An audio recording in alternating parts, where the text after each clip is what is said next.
মালিক, দান করতে করতে সবসময় একেবারেই সিম্পল লাইফ, একেবারেই সিম্পল জীবন, একেবারেই সাধারণ ভাত টাত খেয়ে চলে, একেবারেই কথার কথা তার মেনুর মধ্যে 2টা আইটেমের বেশি থাকে না, এই মানুষটা সমাজের সকলের কাছে প্রশংসিত কিনা? কেন?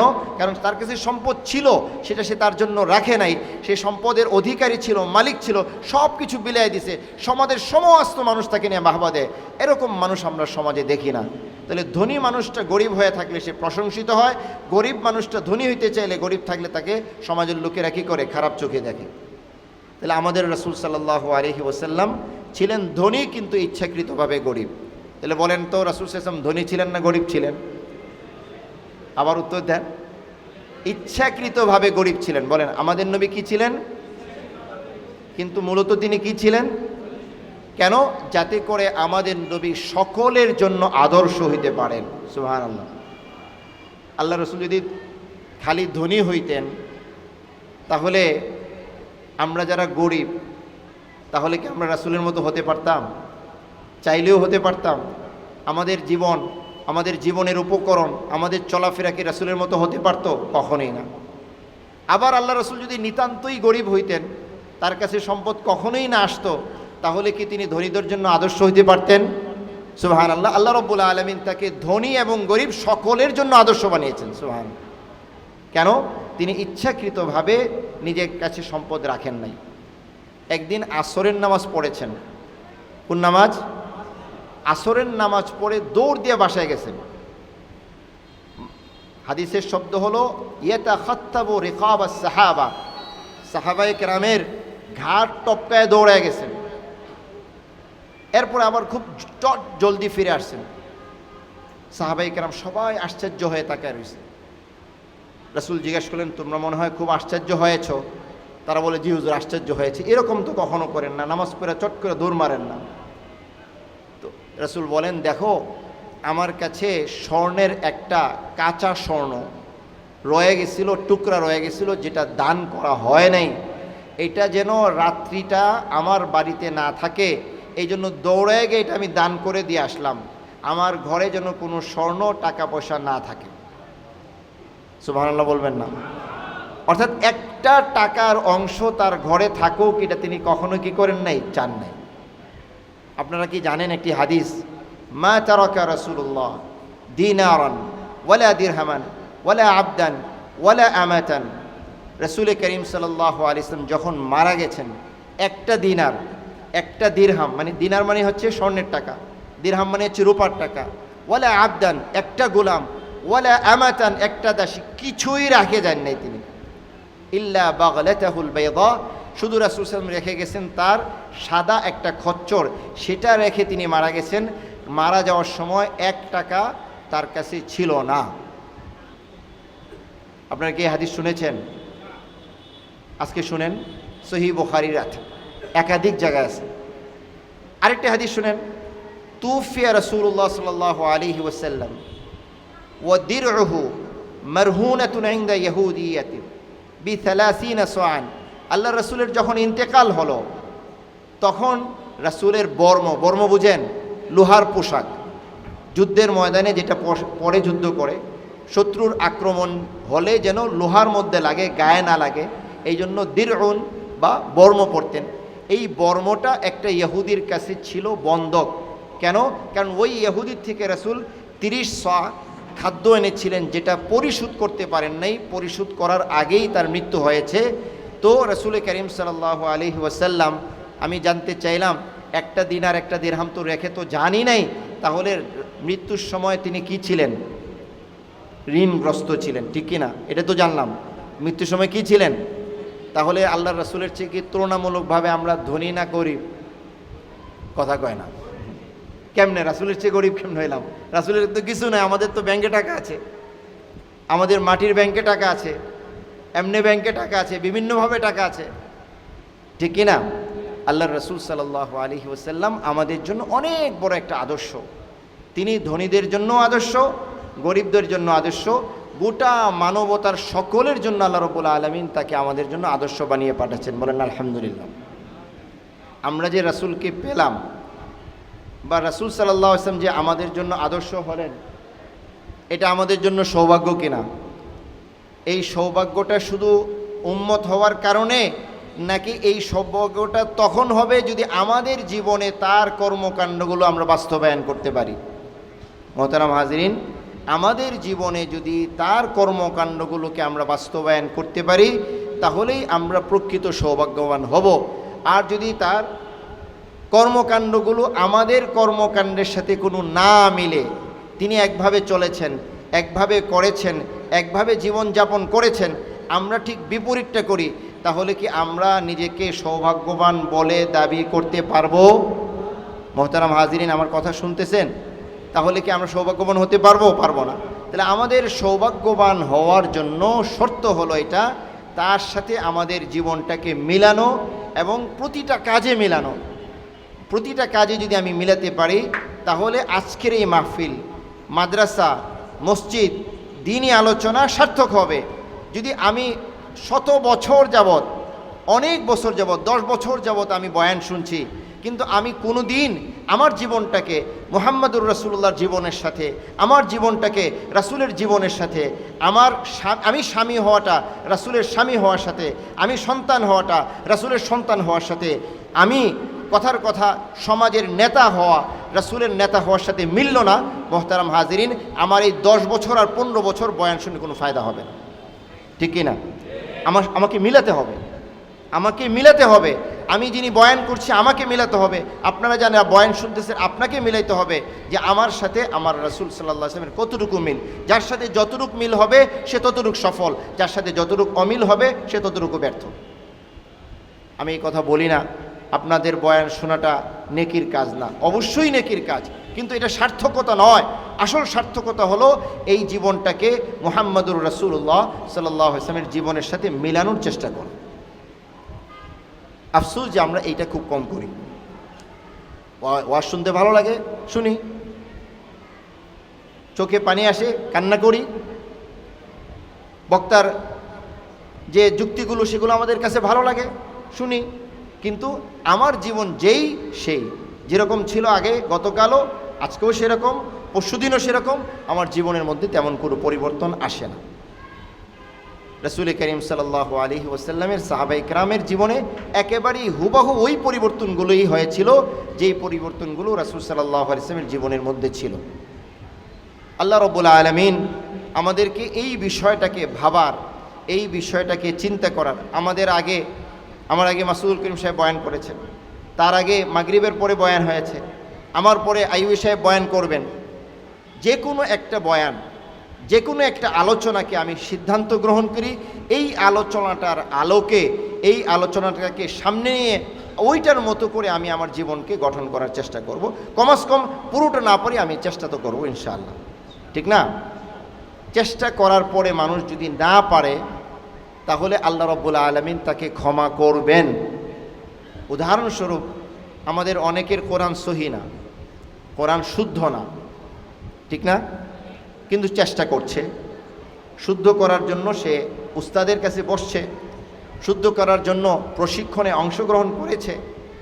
আশা করা যায় কিয়ামতের দিন আল্লাহ রাব্বুল আলামিন তাকে, চেষ্টা করেছে এই কারণে আল্লাহ রাব্বুল আলামিন তাকে অবশ্যই মাফ করে দিবেন, ক্ষমা করে দিবেন, ঠিক কি না? আর যে ব্যক্তি চেষ্টাই করলো না, যে ব্যক্তি শুদ্ধ করার জন্য যেই প্রোগ্রাম, শুদ্ধ করার জন্য যে প্রশিক্ষণ, সেখানে সে কখনোই বসলো না, আল্লাহ রাব্বুল আলামিন তাকে মাফ করবেন এটা আশা করা যায় না। দেখেন, বাবা একটা বিষয়ের আদেশ করেছে ছেলেকে, বড় ছেলেকে। কাকে আদেশ করেছে? বড় ছেলে আদেশটা পালন করে নাই, ছোট ছেলে বাবার আদেশটাকে পালন করার জন্য তৎপর হয়েছে। কিন্তু ছোট ছেলে, কথার কথা, 1 গ্লাস পানি আনতে বল, তো বড় ছেলে আনলো না। ছোট ছেলে আনতে গিয়া পানিটা নিয়ে সে আছাড় খেয়ে পড়ে গেল, গ্লাসটা ভাঙলো, বাচ্চাটা ব্যথা পাইল। সেই ক্ষেত্রে বাবার শাসনটা কি ছোট ছেলের উপরে হবে না বড় ছেলের উপরে হবে? ছোট ছেলের উপরে হবে, নাকি ওকে কুলি করে আদর করবে, কোলে নিবে, আহারে আমার বাবাটা ব্যথা পাইছে। কেন এটা করবে? যেহেতু এটা তার কাজ না, কিন্তু চেষ্টা সে করেছে। যার কাজ ছিল, যার চেষ্টা করা দরকার ছিল সে করে নাই, এই কারণে ছোটটা কাজ করতে গিয়ে ভুল করে সে পেয়েছে আদর, আর বড়টা কাজ না করার কারণে সে পেয়েছে শাস্তি। তাহলে আমাদেরকে কি করতে হবে? চেষ্টা করতে হবে। কোরআন শরীফে চেষ্টার কথাই বলছে, ওয়ামান আরাদাল আখিরা ওয়া সাআ লাহা সাইয়াহা ওয়া হুয়া মুমিন ফাউলাইকা কানা সাইয়ুহুম মাশকুরা। যে ব্যক্তি আখিরাত চায় এবং আখিরাতের জন্য যথাযোগ্য চেষ্টা করে, আল্লাহ রাব্বুল আলামিন আমি তাকে চেষ্টার বদলা দান করব। সুবহানাল্লাহ। কিসের বদলা দিবেন? ফলাফলের বদলা দিবেন না, কাজের বদলা দিবেন বলেন নাই, বরং কাজের জন্য যে চেষ্টা করেছে সেটার জন্য আল্লাহ রাব্বুল আলামিন বদলা দান করবেন। সুবহানাল্লাহ। তাহলে একটা মানুষ নামাজ পড়তে গেল, দৌড়ায় গেছে নামাজ পড়তে, যায় দেখে নামাজ শেষ, জানতো না এই মসজিদে নামাজের টাইম কত। সে জানতো তার মহল্লায় 8:30, তো সে ভাবছে এই মসজিদেও কি হবে, 8:30 হবে, কিন্তু যে দেখলো এই মসজিদে 8টায় জামাত অলরেডি হয়ে গেছে। সে জামাত পেল কি পেল না? পেল না। আল্লাহ রাব্বুল আলামিন তাকে কি সওয়াব থেকে বঞ্চিত করবেন? কেন? কারণ সে তো যথাযোগ্য চেষ্টা করেছে, তার যে ভুল সেটা অনিচ্ছাকৃত ভুল, অর্থাৎ সে জানে না এই মসজিদে 8টা বাজে জামাত হয়ে যাবে, তাহলে সে যে চেষ্টা করেছে আল্লাহ রাব্বুল আলামিন তাকে পূর্ণ জামাতের সওয়াব তাকে দান করবেন। সুবহানাল্লাহ। তাহলে আমরা চেষ্টা করব তো ইনশাআল্লাহ। চেষ্টা করার পরে যদি পরিপূর্ণ না হয়, কিছু হলো, সামান্য হলো, অর্ধেক হলো, আল্লাহ রাব্বুল আলামিন পুরাটার নেকি দান করবেন। সুবহানাল্লাহ। এই জন্য মুহতারাম হাজিরিন, আজকের এই মাহফিল থেকে, আজকের এই বাইতুল আবরারের আয়োজন থেকে আমি আপনি কমাস কম তো চেষ্টা করব আন্তরিকভাবে এই নিয়তটা করে যেতে পারি না ইনশাআল্লাহ? সবাই নিয়ত করতেছেন তো? কি চেষ্টা করবেন? আমার জীবনটাকে, আমার পরিবারটাকে আমি আমার রাসূল সাল্লাল্লাহু আলাইহি ওয়াসাল্লামের জীবনের সাথে, আমি আমার রাসূল সাল্লাল্লাহু আলাইহি ওয়াসাল্লামের পরিবারের সাথে সর্বান্তকরণে মিলানোর সর্বাত্মক চেষ্টা করব ইনশাআল্লাহ। আল্লাহ রাব্বুল আলামিন যখন আমার এই চেষ্টা দেখবেন, তখন আমার জন্য আস্তে আস্তে কাজগুলো সহজ করবেন। কারণ বান্দা তো চেষ্টাই করতে পারে, সহজ করার কাজটা কার? আল্লাহ তাআলা। হযরত ইউসুফ আলাইহিস সালামকে জুলাইখা আটকাইছে, অনেকগুলো দরজা দিয়ে আটকাইছে, বাহির হওয়ার কোনো রাস্তা নাই, দরজাগুলো তালা মারা। হযরত ইউসুফ আলাইহিস সালাম জানেন কিনা? কথা বলেন না কেন? জানেন কিনা? জানার পরেও তিনি দৌড় দিয়েছেন কিনা? দিয়েছেন কিনা? দৌড় দেওয়ার পরে দরজাগুলো খুলেছে কিনা? দৌড় না দিলে কি খুলতো? ওনার সাধ্য কতটুকু ছিল? দৌড় দিয়ে দরজা পর্যন্ত যাওয়া। এরপরে তো ওনার কি নাই? সাধ্য নাই। ওনার যতটুকু সাধ্য ছিল সেই সাধ্য অনুযায়ী যখন তিনি দৌড় দিছেন, আল্লাহ রাব্বুল আলামিনের পক্ষ থেকে সাহায্য আসছে, একে একে 7টা দরজা খুলে গেছে। সুবহানাল্লাহ।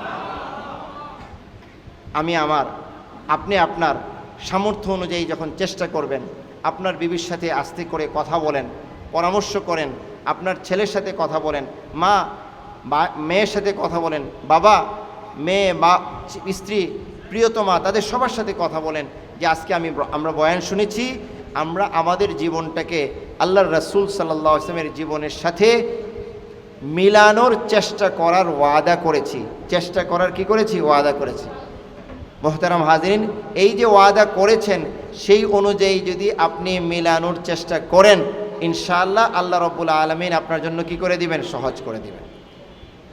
মুহতারাম হাজিরিন, এই চেষ্টাটা একদম মওত পর্যন্ত করে যেতে হবে।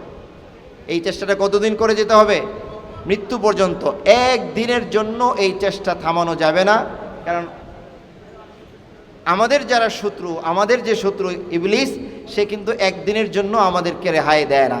আল্লাহ তাআলা যা বললাম শুনলাম, আমলের সৌভাগ্য নসিব করেন, আমাদের সকলের জন্য হিদায়াতের ফয়সালা করেন। এই মাহফিল থেকে হিদায়াত নিয়ে বাড়িতে যাওয়ার, রাসূল সাল্লাল্লাহু আলাইহি ওয়াসাল্লামের সুন্নাহ নিয়ে বাড়িতে যাওয়ার তৌফিক দান করেন। ওয়া আখিরু দাওয়ানা আলহামদুলিল্লাহি রাব্বিল আলামিন।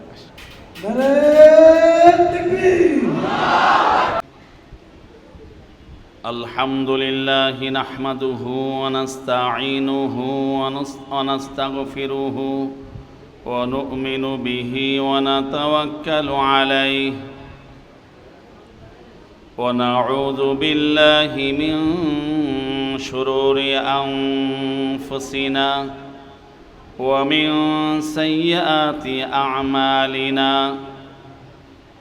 من يهده الله فلا مضل له ومن يضلله فلا هادي له ونشهد أن لا إله إلا الله وحده لا شريك له ونشهد أن سيدنا ومولانا محمدا عبده ورسوله صلى الله تعالى عليه وعلى آله وأصحابه وبارك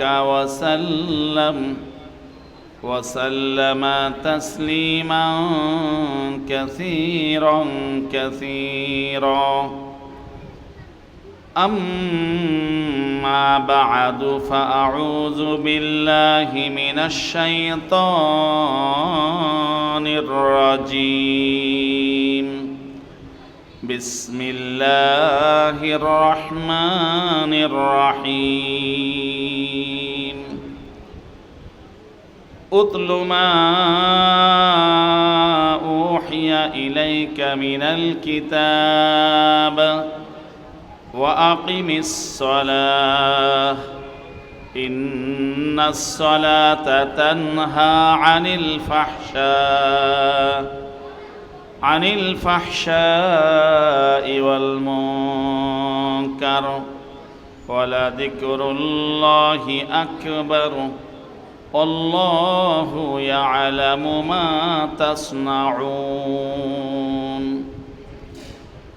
وقال رسول الله صلى الله تعالى عليه وسلم الإسلام يعلو ولا يعلى عليه أو كما قال عليه الصلاة والسلام اللهم صل وسلم وبارك على سيدنا ومولانا محمد المصطفى وعلى آله وأصحابه وأتباعه ومن تبعهم بإحسان إلى يوم القيامة الحمد لله গাজীপুরা 27 রোডে অবস্থিত বাইতুল আবরার বালক বালিকা মাদ্রাসার উদ্যোগে আয়োজিত আজকের এই প্রথম বার্ষিক ওয়াজ মাহফিলের মোহতারাম সভাপতি, আমন্ত্রিত ওলামায়ে কেরাম, আমন্ত্রিত অতিথিবৃন্দ, সমবেত আমার মুসলিম ভাই ও বন্ধুগণ, মহান রব্বুল আলামিনের দরবারে কালিমাতুশ শুকর আদায় করছি। আল্লাহ রাব্বুল আলামিন আজকের এই মুবারক মাহফিলে আমাদেরকে উপস্থিত হওয়া তৌফিক দিয়েছেন। প্রাণ খুলে উচ্চস্বরে মহান প্রভু দরবারে শুকরিয়া আদায় করি, আলহামদুলিল্লাহ। মুহতারাম হাজিরিন, পবিত্র কোরআনুল কারীমে আল্লাহ রাব্বুল আলামিন 114টি সূরা নাজিল করেছেন। এর মধ্যে একটি সূরা হলো সূরা আনকাবুত। কোরআনুল কারীমের 20তম পারার শেষে এই সূরাটি শুরু হয়েছে এবং 21তম পারার শুরুতে এই সূরাটি সমাপ্ত হয়েছে। এই সূরা আনকাবুতের 45 নম্বর যে আয়াতটি আছে সে আয়াতটি আমি আপনাদের সামনে পাঠ করেছি। এই আয়াতে কারিমার আলোকে কিছু দিনই আলোচনা করব। আল্লাহ রাব্বুল আলামিন আমাদেরকে সহি কথা বলার এবং তা বোঝার এবং তা আমল করার তৌফিক দান করুন। সকলে বলি আমিন। মুহতারাম হাজিরিন, সূরাটির নাম হলো সূরায়ে আনকাবুত। সূরাটির নাম কি? জোরে বলুন, সূরাটির নাম কি? আনকাবুত। আনকাবুতের অর্থ হলো মাকড়সা। মাকড়সা চিনেন তো? মাকড়সা চিনেন? আল্লাহ তাআলা এই মাকড়সা নামে এই সূরাটির নামকরণ করেছেন। কারণ হলো এই সূরার যে 41তম আয়াত আছে সে 41তম আয়াতে আল্লাহ রাব্বুল আলামিন মাকড়সা প্রসঙ্গে একটি উদাহরণ দিয়েছেন। উদাহরণটি হচ্ছে এই, আল্লাহ তাআলা ইরশাদ করেন, মাসালুল লাযীনা ইত্তাখাযু মিন দুনিল্লাহি আউলিয়া কামাসালিল আনকাবুত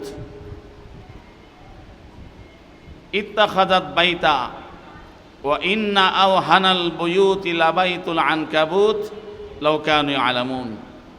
এ হলো 41তম আয়াত সূরা আনকাবুতের। এই আয়াতে কারিমার মধ্যে আল্লাহ রাব্বুল আলামিন মাকড়সার প্রসঙ্গ আলোচনা করেছেন। ভাববেন, চিন্তায় আসবে যে পবিত্র কোরআন, এই কোরআনের মধ্যে মাকড়সার আলোচনা কেন? মাকড়সা একটা প্রাণী, দুর্বলতম প্রাণী। সেই মাকড়সার প্রসঙ্গ আল্লাহ কোরআন আলোচনা করেছেন। আবার সেই মাকড়সার নামে আনকাবুত নামে একটি সূরার নামকরণ করেছেন।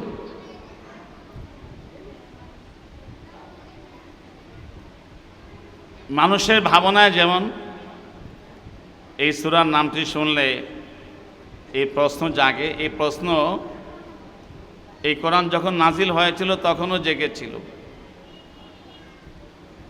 যে আল্লাহ রাব্বুল আলামিন পবিত্র কোরআনুল কারীমের মধ্যে মাকড়সা আলোচনা কেন করেছেন।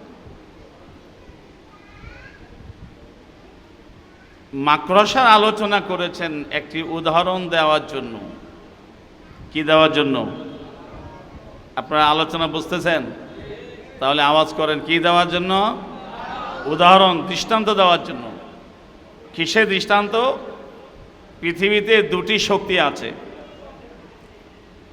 একটি শক্তি হচ্ছে ঈমানী শক্তি, আরেকটি শক্তি যারা নিজেদেরকে শক্তিমান দাবি করে সেটি হলো কুফরি শিরকি শক্তি, বেঈমানি বদ্দিনের শক্তি। দুনিয়াতে শক্তি কটা আছে? দুটো। একটা হলো ঈমানের শক্তি, আর একটা হলো কুফর শিরিক বদ্দিনী বেদিনী শক্তি। কুফর শিরিক আর বদ্দিনী বেদিনের শক্তি এবং সেই শক্তির আস্ফালন, সেই শক্তির আগ্রাসন যখন মানুষ দেখে তো মানুষ অনেক সময় সাহস হারিয়ে ফেলে, হীনম্মন্যতার শিকার হয়। আরে সর্বনাশ! এত পাওয়ার, এত শক্তি, এত প্রভাব, এত প্রতিপত্তি! আল্লাহ রাব্বুল আলামিন কোরআনুল কারীমের মধ্যে মাকড়সার প্রসঙ্গ এনেছেন, মাকড়সা দিয়ে উদাহরণ দিয়েছেন। উদাহরণের সারাংশ হলো যে তোমরা যারা ঈমানওয়ালা, তোমাদের চোখে দুনিয়ার মধ্যে যত বেঈমান আছে, যত কুফরি শিরকি, যত বদ্দিনী বেদিনী শক্তি আছে, তাদের দৃশ্যমান শক্তি, তাদের দৃশ্যমান প্রভাব প্রতিপত্তি তোমাদের কাছে যতই ভয়াবহ মনে হোক, বাস্তবে আসলে প্রকৃত মর্মে দুনিয়ার সকল কুফর আর শিরিক হলো মাকড়সার মতো দুর্বল। তাদের পরিকল্পিত সকল ষড়যন্ত্র, সকল চেষ্টা প্রচেষ্টা হচ্ছে মাকড়সা তৈরি করা জালের মতো দুর্বলতম। বলুন সুবহানাল্লাহ। মাসালুল লাযীনা ইত্তাখাযু মিন দুনিল্লাহি আউলিয়া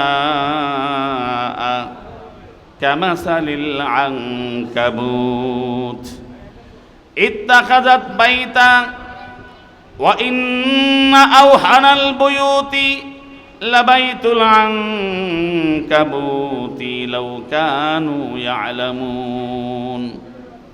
আল্লাহ তাআলা বলেন, দুনিয়ার মধ্যে যত গায়রুল্লাহর পূজারীরা আছে, দুনিয়ার মধ্যে যত গায়রুল্লাহর পূজারীরা আছে, গায়রুল্লাহর আনুগত্যকারীরা আছে, গায়রুল্লাহর ইবাদতকারীরা দুনিয়াতে যত আছে, এই সব গায়রুল্লাহরা তাদের দৃষ্টান্ত হচ্ছে, তাদের উদাহরণ হচ্ছে কামাসালিল আনকাবুত, মাকড়সার মতো। দুনিয়ার যত গায়রুল্লাহর পূজারী, তাদেরকে দেখতে যত ফুলাফাফা মনে হোক, এরা আল্লাহ তাআলার কাছে ইমানের শক্তির মোকাবেলায় তারা হচ্ছে মাকড়সার মতো। বলুন সুবহানাল্লাহ।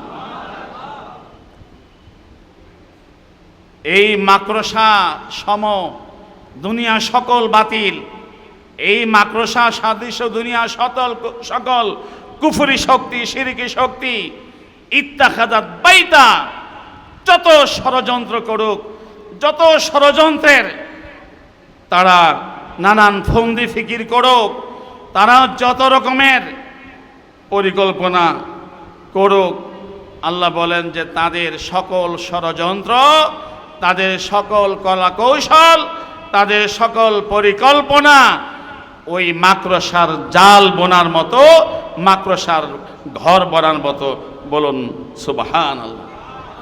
মাকড়সায় ঘর বানায় না, কোনো শূন্য জায়গা, কোনো খালি জায়গা, কোনো একটু বাধাহীন জায়গা পেলেই ওদের কাজ হলো এই মাকড়সার জাল আর নেটওয়ার্ক ছড়িয়ে দেওয়া।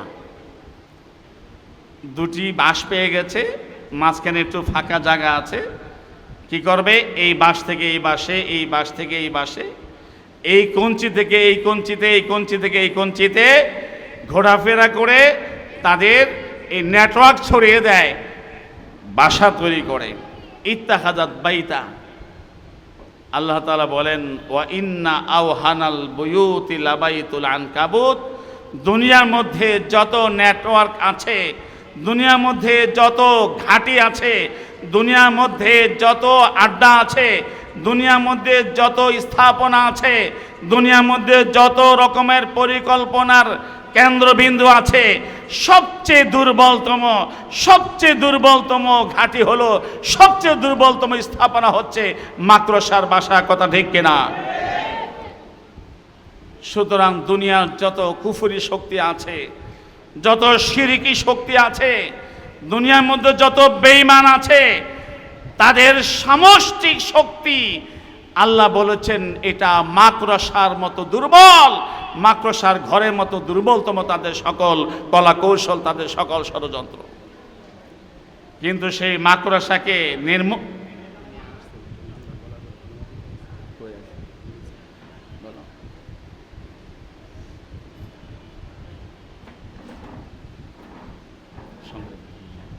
আলহামদুলিল্লাহ, শুকরিয়া জ্ঞাপন করছি আজকের অনুষ্ঠানের প্রধান অতিথি সরকার জাভেদ আহমদ সুমন, সভাপতি থানা বিএনপি, ইতিমধ্যে আমাদের মাঝে এসে উপস্থিত হয়েছেন। আমরা আমাদের অনুষ্ঠানের পক্ষ থেকে আন্তরিক মোবারকবাদ জানাচ্ছি।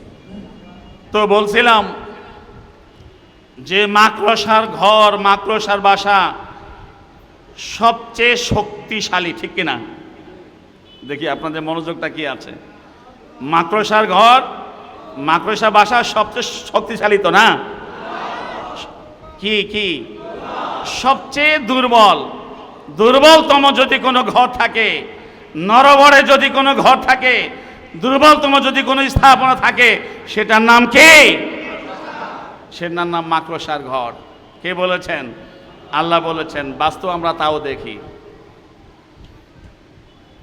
মাসের পর মাস, বছরের পর বছর খালি ঘর পেয়ে, শূন্য জায়গা পেয়ে মাকড়সারা দল বল মিলে তারা বিভিন্ন জাল তৈরি করে, নেটওয়ার্ক তৈরি করে। প্রথম দৃষ্টিতে দেখলে মনে হবে ওরে বাপরে বাপ, কি বিশাল নেটওয়ার্ক, এই ঘরে তো ঢোকবার কোনো জায়গায় রাখে নাই, পুরো দরজাটা ভরে মাকড়সা জাল তৈরি করে ফেলেছে। এই নেটওয়ার্ক দেখে যদি কেউ ভয় পেয়ে ফিরে আসে, তাহলে সে বুদ্ধিমান নাকি বোকা? বুদ্ধিমান হলো বেশি কিছু না, একটু সাহস করে, একটু হিম্মত করে, কোনো লাঠি লাগবে না, কোনো বন্দুক লাগবে না, কোনো রকমের কামান দাগানো লাগবে না, শুধু আঙ্গুলের মাথাটা দিয়ে একটু খোঁচা দিলেই মাকড়সার জাল থাকবে না ভাঙবে? ছিন্ন ভিন্ন হয়ে যাবে, কথা ঠিক কিনা? দুনিয়ার যত শিরকি শক্তি, কুফরি শক্তি, যত বাতিল শক্তি, আল্লাহ বলেছেন সকল বাতিল শক্তির সমষ্টিগত শক্তি সেটাও যদি একত্রিত করো তাহলে সেটা একটি মাকড়সা, এবং মাকড়সা তৈরি করা জালের চেয়ে বেশি শক্তিশালী হয়, কথা ঠিক কিনা? প্রয়োজন শুধু মুসলমানদের ঈমান ভিত্তিক ঐক্য। মুসলিম জাতি যদি ঈমান ভিত্তিক ঐক্য নিয়ে ঐক্যবদ্ধ হয়ে দাঁড়িয়ে যায়, কোন মাকড়সার বাসা ঠিকবে না, কথা ঠিক কিনা? মুশকিল হয়েছে, আজকে আমরা সেই ঈমান থেকে গাফেল হয়ে আছি। মুশকিল হলো এখানেই, সমস্যা এখানেই। নাম আমাদের মুসলিম, নাম আমাদের মুমিন, নাম আমাদের আব্দুল সত্তার, আব্দুল করিম, কিন্তু বিশ্বাসে, চিন্তায়, চেতনায় আমরা ঈমান থেকে বহু দূরে সরে পড়েছি। আমল আখলাকের দিক থেকে, ইসলামের শিক্ষা দীক্ষা থেকে আমরা বহু দূরে ছিটকে পড়ে আছি, কথা ঠিক কিনা বলুন? আজকে আমাদের আত্মসমালোচনা, আত্মসংশোধনের প্রয়োজন। আমরা কি করছি মুসলিম হয়ে? আজকে আমরা পৌত্তলিকদের শক্তি, তাদের প্রভাবকে ভয় করছি। আমরা আজকে ইহুদি নাসারাদের শক্তির প্রভাবকে ভয় করছি। তাদের শক্তি সামর্থ্যের সামনে আমরা নতজানু হয়ে আত্মসমর্পিত হচ্ছি। ধিক্কার ওই সকল মানুষের জন্য যারা নিজেকে মুমিন দাবি করে, আর ওই আমেরিকার কাছে, ইউরোপের কাছে, ওই রাশিয়ার কাছে, ওই হিন্দুত্ববাদী ভারতের কাছে নতজানু হয়। ধিক্কার তাদের প্রতি। মোহতারাম হাজিরিন, আল্লাহ রাব্বুল আলামিন একটি সূরার নামকরণ করেছেন মাকড়সা নামে, এবং এই সূরার মধ্যে বেশ কয়েকজন নবী রাসূলের ইতিহাস এনেছেন। প্রত্যেকটা ইতিহাস শুরু করেছেন এভাবে যে নবী রাসূলগণ এবং তাদের অনুসারী যারা, যখন তারা ঈমানের উপরে বলিয়ান হয়েছে, ঈমানের উপর নিজেদেরকে প্রতিষ্ঠিত করেছে, তখন তাদের উপরে ঈমানি পরীক্ষা এসেছে। সেই পরীক্ষার সামনে বাহ্যত মনে হয়েছে, সাময়িকভাবে মনে হয়েছে তারা পদানত, তারা পরাভূত, তারা নতজানু। কিন্তু যখন তারা তাদের সত্যিকার ঈমানের চর্চা করে, ওই ঈমানের উপরে যখন তারা বলিয়ান হয়েছে, ঈমানের ভিতর উপর যখন নিজেদেরকে প্রতিষ্ঠিত করেছে, তখন সর্বশেষ বিজয় নবীদের হয়েছে, নবীর অনুসারী হকপন্থী ঈমানদার শক্তির হয়েছে। বর্তমান সময় গোটা পৃথিবীতে মুসলিম জাতিকে নিয়ে কিন্তু ছিনিমিনি খাওয়া শুরু হয়েছে। গোটা বিশ্বে মুসলমানদেরকে নিধন করবার বহুমুখী ষড়যন্ত্র, বহুমুখী পদক্ষেপ নেওয়া হয়েছে, এবং সেই পদক্ষেপের সূচনা হয়েছে ফিলিস্তিনের গাজা থেকে। আর সারা দুনিয়া মুসলমান আমরা নীরব নিস্তব্ধ হয়ে নীরব দর্শকের ভূমিকা পালন করছি। ভাবখানা এমন দেখাচ্ছি, ওইটা তো সেই গাজা, ওটা তো সেই মধ্যপ্রাচ্যে, ওটা তো সেই ফিলিস্তিন, ওটা তো সেই ছোট্ট একটি এলাকা, ছোট্ট একটি ভূখণ্ড, সেখানে কি হয় না হয় তাতে আমাদের কি আসে যাবে। কিন্তু আপনি যদি একজন সজাগ সচেতন মানুষ হয়ে থাকেন, তাহলে আপনি লক্ষ্য করে থাকবেন, ইসরায়েল কিন্তু শুধু ফিলিস্তিনকে হজম করার জন্য, শুধু গাজাকে হজম করবার জন্য সে তার এই মানবতা বিরোধী এই যুদ্ধ, এই গণহত্যা চালাচ্ছে না, বরং তার যে মিশন, তার যে ভিশন, তার যে মহাপরিকল্পনা, সেটা হচ্ছে গ্রেট ইসরায়েল প্রতিষ্ঠা করা, গোটা মধ্যপ্রাচ্যকে, এবং সেই মধ্যপ্রাচ্যের মাধ্যমে গোটা বিশ্বকে পদানত করার কথা, ঠিক কিনা? আর এই কাজের জন্য সে যাকে খোদা মেনেছে, সেই খোদা হলো আমেরিকার ট্রাম্প। ইসরায়েলের খোদা আমেরিকার ট্রাম্প। আর ট্রাম্প হচ্ছে একজন মহা সন্ত্রাসী, বিশ্ব সন্ত্রাসী যদি কাউকে বলা যায়, বিশ্ব মস্তান যদি কাউকে বলা যায়, সে হলো ট্রাম্প। কথা ঠিক কিনা? এটা কোনো সভ্য রাষ্ট্রের রাষ্ট্রপ্রধান, এটা কোনো সভ্য রাষ্ট্রের সরকার প্রধান হওয়ার যোগ্য? সব জায়গায় মস্তানি করছে, সন্ত্রাসী করছে, কোন দেশের উপরে ভ্যাট বাড়িয়ে দিচ্ছে, কোন দেশের উপরে বাণিজ্যিক নিষেধাজ্ঞা আরোপ করছে, কোন দেশের উপরে ভিসা নিষেধাজ্ঞা আরোপ করছে, কোন দেশকে হুমকি দিচ্ছে তোমার এই বিমানবন্দর আমাকে দিতে হবে, কাউকে বলছে তোমার এই দ্বীপ আমাকে দিতে হবে, কাউকে বলছে তোমার এই ভূখণ্ড আমাকে দিতে হবে, কাউকে বলছে তোমার এই ব্যবসা আমাকে দিতে হবে, কাউকে বলছে আমার কাছ থেকে তোমাকে বিমান কিনতে হবে, কাউকে বলছে আমার কাছ থেকে তোমাকে অস্ত্র কিনতে হবে। যদি না বলো তাহলে আমি দেখে দিব, যদি হ্যাঁ বলো তাহলে ঠিক। এটা কি কোনো ব্যবসার নিয়ম? এটা কি কোনো বিশ্ব ব্যবস্থার নিয়ম? এটা হচ্ছে বিশ্ব মস্তানি, বিশ্ব সন্ত্রাসী। ট্রাম্প হচ্ছে বিশ্ব সন্ত্রাসী। কথা ঠিক কিনা? এই সন্ত্রাসী, বিশ্ব সন্ত্রাসী, বিশ্ব মস্তান এই ট্রাম্প ইসরায়েলকে হাতিয়ার বানিয়ে সে গাজায় গণহত্যা চালাচ্ছে। আর আমরা একবার দুবার একটু নিন্দা প্রস্তাব, আর আমরা একবার দুবার একটু জুমার নামাজে পড়ে প্রতিবাদ মিছিল করে ইমানি দায়িত্ব শেষ করে বসে গেছি। মোহতারাম হাজিরিন, কাতারে একটি স্বাধীন সার্বভৌম রাষ্ট্র সেখানে আক্রমণ করে বসলো।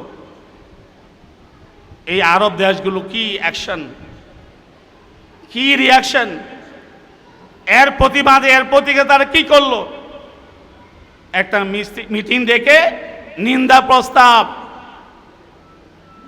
এই নিন্দা প্রস্তাব পেশ করি শেষ। আজকে আমরা ঈমানওয়ালারা আমরা এই সকল অপশক্তিকে ভয় করছি। আল্লাহ রাব্বুল আলামিন ১৫০০ বছর আগে, ১৫০০ বছর আগে এই সূরা আনকাবুত নাজিল করেছেন। মাকড়সার নামে সূরা নাজিল করে ১৫০০ বছর আগে আমাদের সামনে আমাদের ইমানি শক্তির দৃষ্টান্ত, এর বিপরীতে দুনিয়া সকল বাতিল, সকল বেঈমান শক্তির দৃষ্টান্ত তুলে ধরেছেন। ইমানের শক্তির মোকাবেলায় দুনিয়া সকল কুফরি শক্তি হচ্ছে মাকড়সার মতো। মাকড়সার বিরুদ্ধে যদি সাহস করে দাঁড়ানো যায়, আর যদি আঙ্গুলটা তার ওই নেটওয়ার্কের মধ্যে শক্তভাবে লাগিয়ে দেওয়া যায়, মুহূর্তের মধ্যে যাবে মাকড়সার জাল তছনছ হয়ে যায়, মাকড়সার জীবন নিয়ে পালায়। ঠিক তেমনি ভাবে ঈমানওয়ালার যদি দাঁড়িয়ে যায় ইমানি শক্তিশালী হয়ে, তাহলে কোনো শক্তি দাঁড়াতে পারে না, কোনো শক্তি টিকতে পারে না। মোহতারাম হাজিরিন, সেই ইমানি শক্তিতে আজকে আমাদেরকে উজ্জীবিত হতে হবে। আজকে আমাদের মধ্যে ইমানের চর্চা কমে গেছে, ইমানি আলোচনা আমাদের মাঝে নেই বললেই চলে। আমরা সবাই স্বার্থপরতা আর স্বার্থ ধান্দায় আমরা ডুবে গেছি। আর দুনিয়া যেটাকে আল্লাহ বলেছিলেন ক্ষণস্থায়ী, সেটা কি আমরা মনে হয় যেন এটা আমাদের স্থায়ী। যে আখিরাতের জন্য আল্লাহ আমাদেরকে দুনিয়াতে পাঠিয়েছিলেন, সেই আখিরাতকে ভুলে গিয়ে এই জগৎটাকেই কিভাবে হাতের মুঠোয় আনতে হবে, এই জগৎটাকে কিভাবে ভোগ বিলাসের মধ্য দিয়ে অতিবাহিত করতে হবে, এই জগৎটাকে কিভাবে বিনোদন আর আরামায়েশের মধ্যে অতিবাহিত করতে হবে, এই জগৎটাকে কিভাবে সুখী সমৃদ্ধ করতে হবে, এটাই যেন আমাদের রাত দিন ২৪ ঘন্টার একমাত্র কর্ম, একমাত্র লক্ষ্য, একমাত্র ধান্দা হয়ে দাঁড়িয়েছে। কথা ঠিক কিনা? আমি আপনাদের সামনে সূরা আনকাবুতের ৪৫ নম্বর আয়াত পাঠ করেছি। এই আয়াতে কারিমার মধ্যে আল্লাহ রাব্বুল আলামিন মুমিনদেরকে ৪টি কর্মসূচি দিয়েছেন। কয়টি? ৪টি কর্মসূচি, খুব বেশি না, মাত্র ৪টি কর্মসূচি দিয়েছেন আল্লাহ তাআলা। এবং আল্লাহ তাআলা এই প্রতিশ্রুতি দিয়েছেন, এই ওয়াদা দিয়েছেন, কেউ যদি তার নিজের জীবনে নিজের পরিবারের মধ্যে, নিজের সমাজের মধ্যে, নিজের রাষ্ট্রের মধ্যে এই 4টি কর্মসূচিকে বাস্তবায়ন করে, তাহলে সেই ব্যক্তি, সেই পরিবার, সেই সমাজ, সেই দেশ এমন এক শক্তিধর ব্যক্তি, পরিবার, সমাজ, দেশের রূপান্তর হবে যে শক্তির মোকাবেলা করার কোনো অপশক্তি দুনিয়াতে নাই, দুনিয়াতে থাকতে পারে না। 4টা কর্মসূচি দিয়েছেন আল্লাহ রাব্বুল আলামিন। 1 নম্বর কর্মসূচি হলো উতলুমা ওহিয়া ইলাইকা মিনাল কিতাব। 1 নম্বর কর্মসূচি হলো এই কোরআন, এই কোরআনের পাঠ, এই কোরআনে কারিমের তিলাওয়াত। সকল মুসলমানকে এই কোরআনে কারিমের তেলাওয়াত শিখতে হবে। সকাল সন্ধ্যা সামর্থ্য অনুযায়ী, সাধ্য অনুযায়ী এই কোরআন কারিমের তেলাওয়াত করতে হবে। সন্তানকে এই কোরআন শেখাতে হবে, পরিবারের সদস্যদেরকে এই কোরআন শেখাতে হবে, সমাজ সদস্যদেরকে এই কোরআন শেখাতে হবে, রাষ্ট্রীয় ব্যবস্থাপনায় সকল নাগরিক যারা ঈমানওয়ালা, কোরআনে বিশ্বাসী, তাদেরকে এই কোরআনের শিক্ষা দান করতে হবে। 1 নম্বর কর্মসূচি। আজকে কি আমরা আল্লাহ তাআলা দেওয়া 1 নম্বর কর্মসূচি আমাদের জীবনে বাস্তবায়ন করেছি?